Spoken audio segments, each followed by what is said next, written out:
I am so happy with how this looks for the Rangers. We have a pitcher, Jack Leiter, and he is a dude. And while I do think his hitting is worse than Derek Jeter, it's not that far off. You're not mentioning 2006. You can mention the other people, not 2006. Oh, just because I bought the best soap doesn't mean your room's going to be clean. It just leaves it to where I don't believe that the Canadians had a shot. I really don't like the Clippers just kind of sending it in when they're like, Hi, this is Kelly Forbes with the Dallas Stars, and listening to Outsiders Opinions with Kevin and Oscar. What's up, y'all? Welcome to our NFL Opinions of the Week. And with all this head coaching craziness, as we are recording when the Dolphins, Giants, and Falcons have all figured out their head coaches for next year, it does bring to question. I do think there is kind of the norm of going through the McVay tree, going an offensive route head coach. But there has been some success, most recently with the Seahawks, making the NFC Championship game in Mike Macdonald's second year. He is a defensive coach. Then you also have Rabel, defensive coach, already coached the team, bringing this team to the conference championship in the AFC. So, Austin, I'm wondering, the norm is an offensive head coach, but what are some ways you can kind of reinvent a head coaching candidate for your team?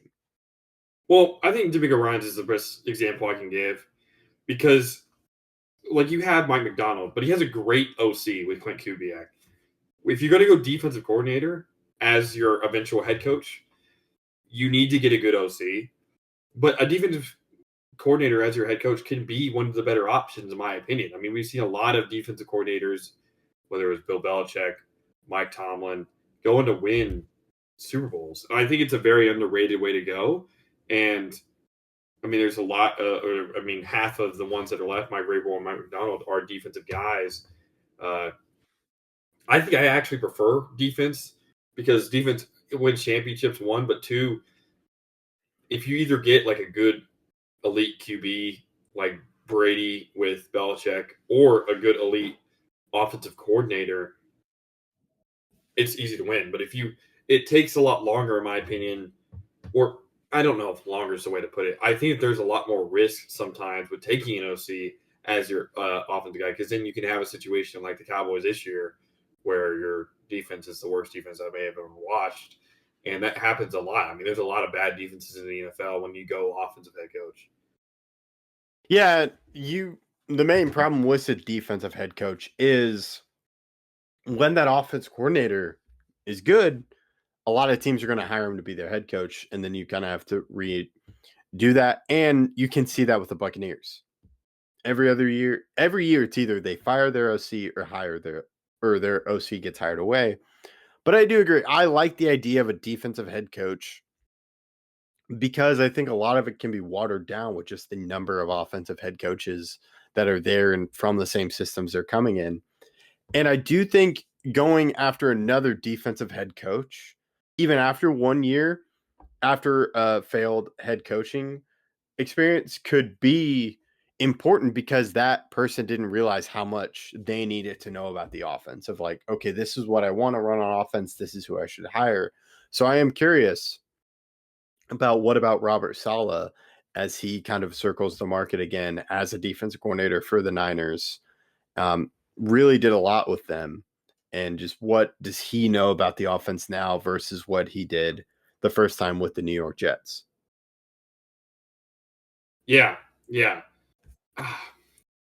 It's crazy. You saw some of these I swear that D coordinators are either have a horrible coaching stint where they're one of the worst teams of all time, or they're extremely good immediately. Like, I'm talking first year. Like, first year is either extremely bad or very fruitful. Like, again, DeMeco Ryans was a coach of the year candidate his first year as a head coach and got them a playoff win in his first year.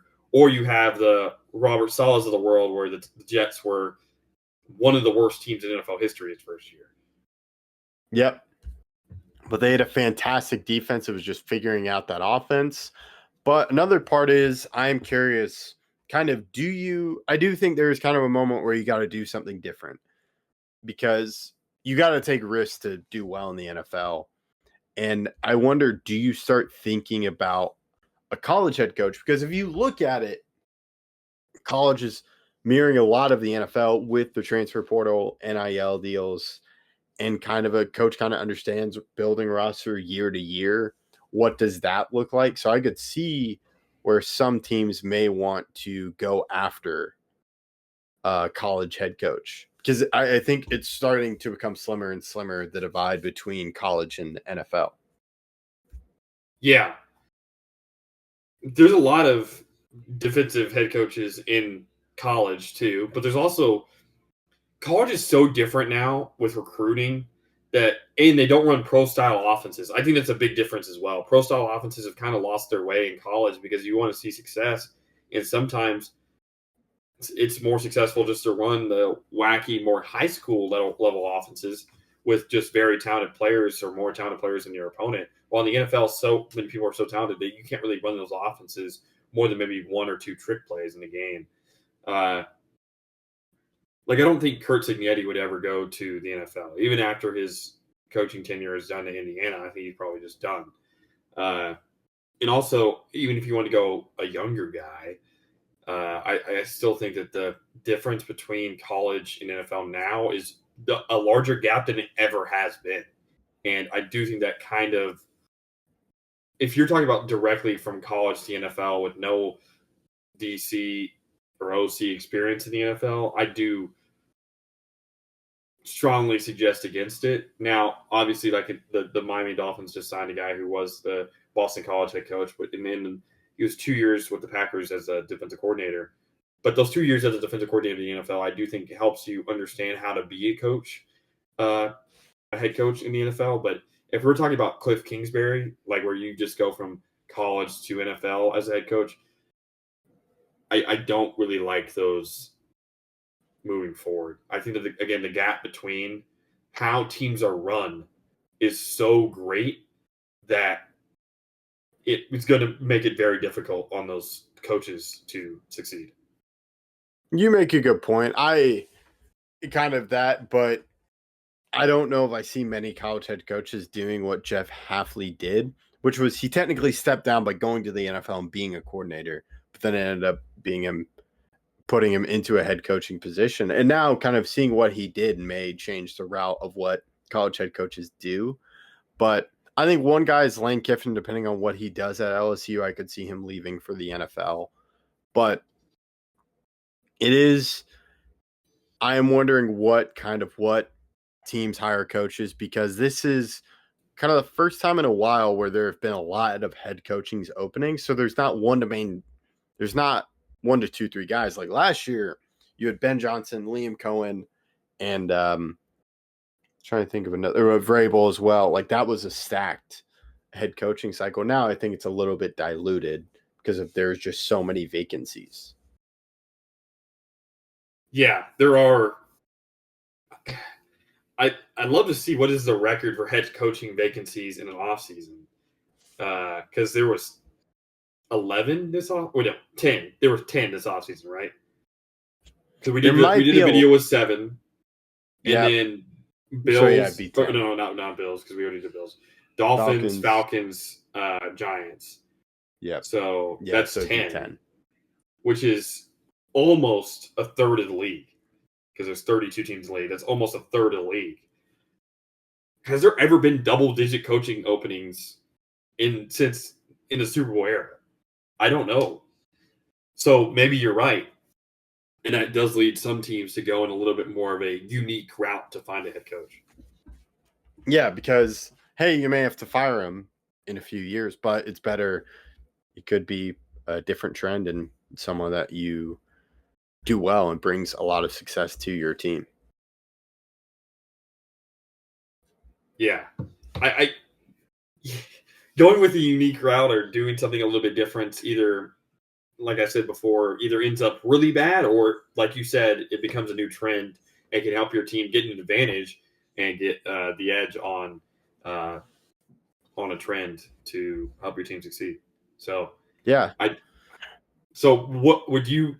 We need to answer it. What Okay. type of head coach would you go? Are you I think I more would of a- probably go defensive coach. I think I agree. I think So. young defensive coach or old defensive coach. Like Give if me you're- young. I'll go Yeah. young defensive coach. And then I would ask, like, okay, do you know what you want to run on offense? Do you know what you want it to look like? So that way, when the OC keeps getting hired, well, you have the system. Yeah. It's just I think you know, that's okay. a great point that you just made that I didn't really articulate yet, but you make a great point. Is that doing it to where you have the same system so that your QB and the rest of your offense gets used to it similarly. It doesn't need to be the exact same offense, but very similar play styles. Because I do think that's been a problem with the Bucs. You mentioned the Bucs with Todd Bowles. I think that's a big difference between their past 3 DC or OCs. My bad, are that they're all different in how they like to run offense, and I think that can be a big detriment not just to Baker but the rest of the offense as a whole. Yeah, and I think the focus would be, okay, I want to do a lot of pass first or something like that. And then they can do different intricacies like more motion, more play action, but it is primarily the same offense. It's just a different guy calling plays. Yeah, that's completely true. So let us know who you would want and what route you would take. We appreciate you listening to Outsiders Opinions.